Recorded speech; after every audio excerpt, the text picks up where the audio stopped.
It was a bright, sunny morning in Elmsfield, a quiet farming town, where time seemed to stand still. But on this particular day, everything changed. A letter had arrived. Not just any letter, but one sealed with the presidential emblem.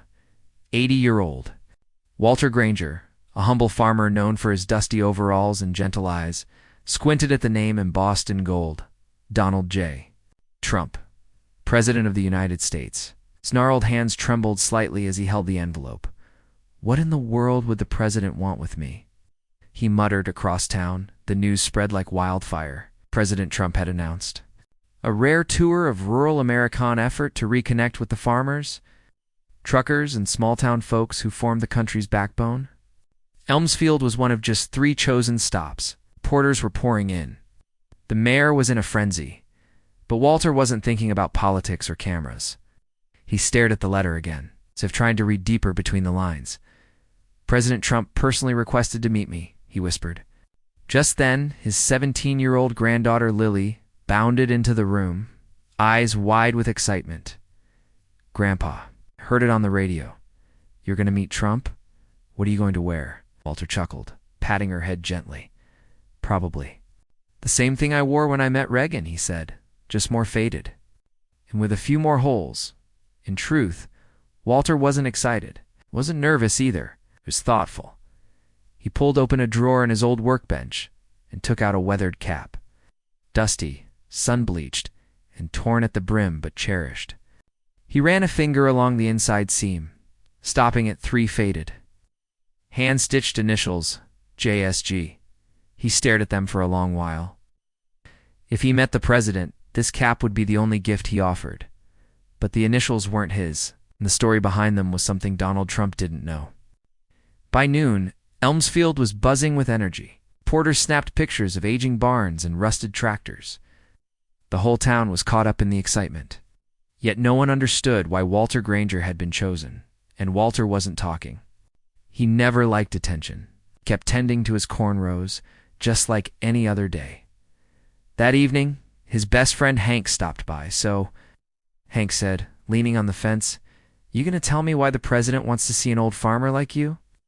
Walter offered a faint smile. "No idea, Hank. Maybe he wants a corn recipe." But Hank wasn't fooled. He saw something in Walter's eyes, a glint, a memory. That night, Walter sat by the fireplace and opened an old cigar box. Inside were photographs. One showed a young man in military gear, standing beside a smiling officer and Donald Trump. But the soldier wasn't Walter. It was James Samuel Granger, Walter's grandson, the same grandson he never spoke about, the one who never came home. James had joined the military at 22, trading in cornfields for combat boots after the attacks of September 11th. He loved the farm, but he believed America needed protectors more than planters. Walter supported him, even when it broke his heart. On his last visit home, James sat on the porch beside his grandfather. The cap on his head, dog tags around his neck. "I'm going back for one last tour, Grandpa," he said. "If something happens, don't bury me with this cap. It belongs here, with you," Walter promised. When the flag-draped casket arrived, the cap was missing. But 3 weeks later, it showed up by mail, wrapped in cloth stained with dirt, and something darker. The initials JSG still visible. Walter had never worn it, till now. The next morning, the town square had transformed. Flags waved, cameras flashed, and a red carpet had been rolled across the cracked brick. The motorcade arrived to roaring cheers. President Trump stepped out in his signature suit, smiling, confident. He gave a speech about resilience, about farmers, and about the true spirit of America. Halfway through, he paused. "There's someone I came here today to meet." He turned toward the crowd. "Mr. Walter Granger, would you please come up here?" Gasps rippled through the square as Walter stepped forward, the worn cap clutched tightly in his hand. Each step was slow but steady. The podium loomed ahead. President Trump extended his hand. Walter shook it firmly, the grip of a man who had spent a lifetime with soil beneath his nails. "I hear you've weathered more storms than most of us can count," Trump said, smiling. Walter gave a small nod. "Storms teach you which trees have deep roots. Trump chuckled. That's a good one. Then Walter held out the cap. His voice was steady but quiet. This ain't a political gift. Ain't a souvenir either. It's personal. It belonged to someone who wore it with pride. Someone who believed in this country. Trump took the cap with care, examining it. He turned it in his hands until he noticed the faded initials stitched inside. Initials? He asked. Yes, sir. JSG. James Samuel Granger, my grandson. Trump's expression shifted, his smile fading into something heavier, something real. He died in service. Walter nodded. Afghanistan. He looked up to you once. Thought maybe you'd wear that cap just for a moment, so his spirit could stand here with you. I swear. Held its breath. Without hesitation, Trump placed the cap gently on his head. Silence fell. The crowd stopped cheering. Even the reporters lowered their cameras, their shutters clicking more softly, reverently. Trump adjusted the cap, then he turned back to the people. I've worn many hats, he said, but none like this. This one means more than all the others. He looked to Walter. Your grandson, his courage lives on. Walter's jaw tightened, his eyes welled. Thank you, Mr. President. Trump stepped closer, voice lower now. James. He served in the 4th Infantry, didn't he? Walter's brows lifted in disbelief. You knew? Trump nodded. I met him years ago, remembered the name. Walter nearly staggered. He said he met someone important. I never knew it was you. The cap on Trump's head suddenly seemed heavier with memory, legacy, honor. After the speech, Trump stepped down from the stage, turned to Walter. I'd like to speak with you, just us. Secret Service led them to a nearby barn, quiet, rustic, untouched by the frenzy outside. No cameras. No microphones. Inside, Trump removed the cap and set it gently on a wooden table. Then, from his suit pocket, he pulled a folded piece of paper, aged, worn at the creases, but carefully preserved. James wrote me this, he said. A long time ago. Walter's hands trembled slightly. He never told me. Trump unfolded the letter. He asked me if anything happened to him, to tell you something.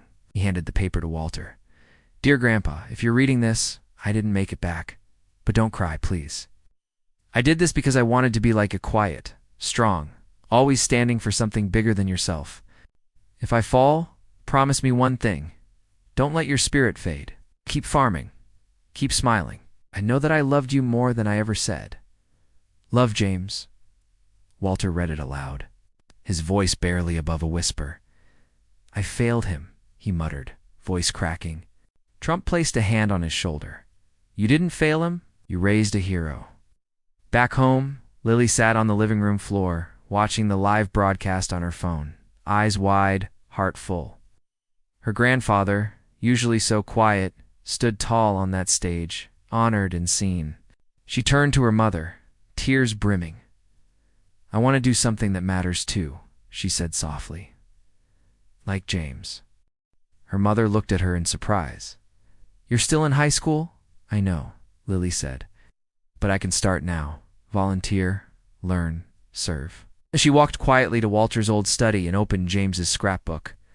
Inside, between yellowed pages and faded photos, she found a childhood entry written in crayon.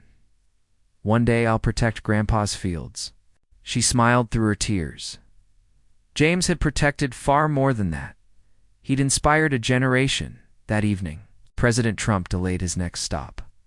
Unannounced, he returned to the farmhouse, not for cameras or speeches, just for a man and his memories. I've been thinking, Trump said, standing once more in Walter's kitchen. About your grandson? His story shouldn't be forgotten. Walter nodded silently. I want to name a new agricultural veterans grant in his memory, Trump said.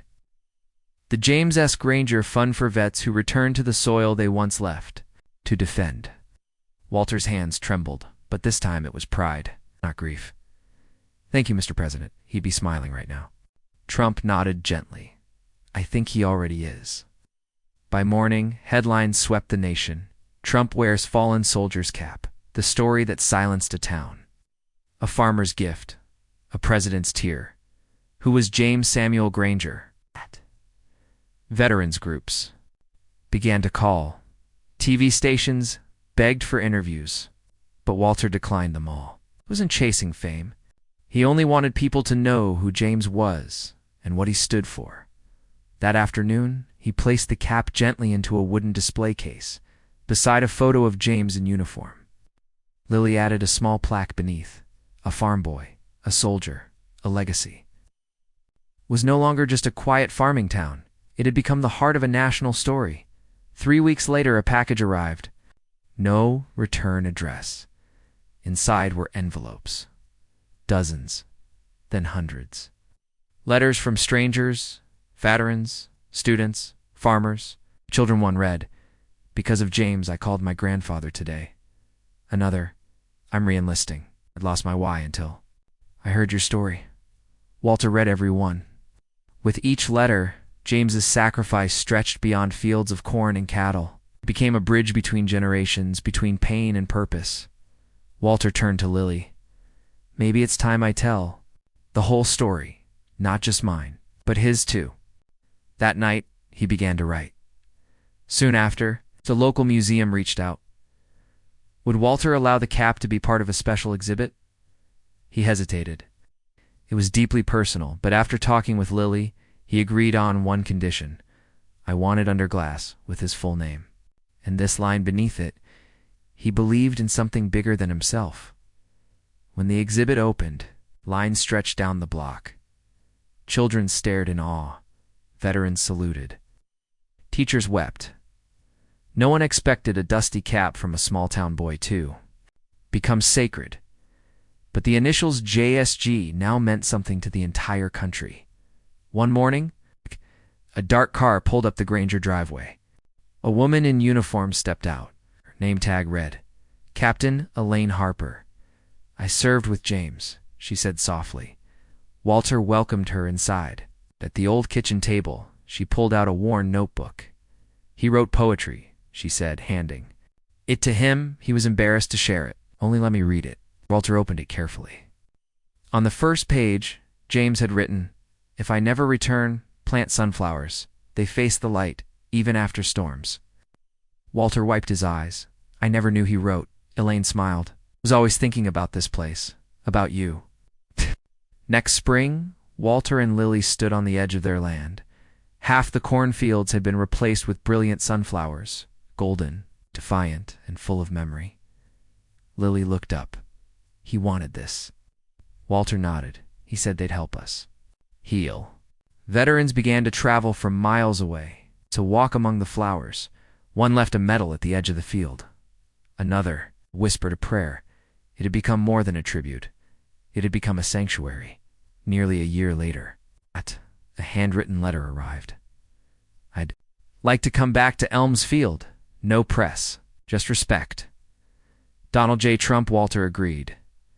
When the president arrived, he brought no cameras, just agents and a bouquet of white flowers. He removed his shoes at the field's edge, stepped into the sunflowers, and knelt beside James's plaque. He left the bouquet. No speeches, no sound, just sunlight and silence. Walter joined him. Two men, standing still.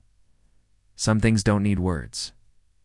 Months later, Lily was invited to speak at the National Youth Leadership Summit in Washington, D.C. She hesitated until she opened James's notebook again. On stage, she read his final poem aloud. "If one seed grows where I fell, then I have not died in vain. If one child laughs, or one man forgives, let that be my legacy."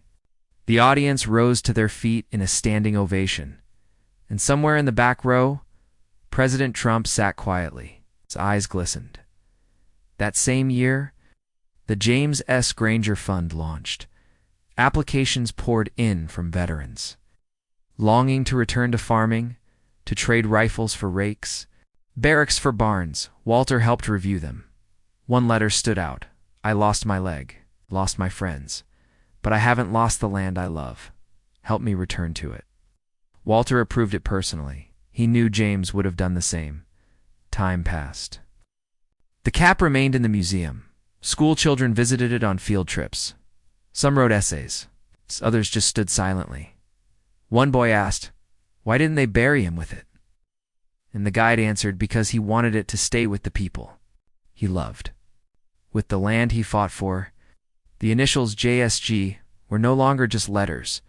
They were a symbol of bravery, sacrifice, and quiet love. On the 10th anniversary of James's death, Walter, now 90, recorded a short message. It spread across social media. Just Walter, sitting on his porch, sunflowers behind him.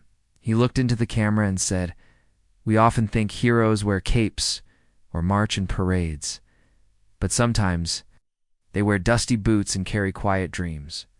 My grandson gave me more than a hat. He gave me a reason to live with purpose." He smiled softly. And if you're watching this, I hope you find something worth standing for, even if it's just a patch of land, ... and the memory of someone you love. The screen faded to black, but the initials remained JSG.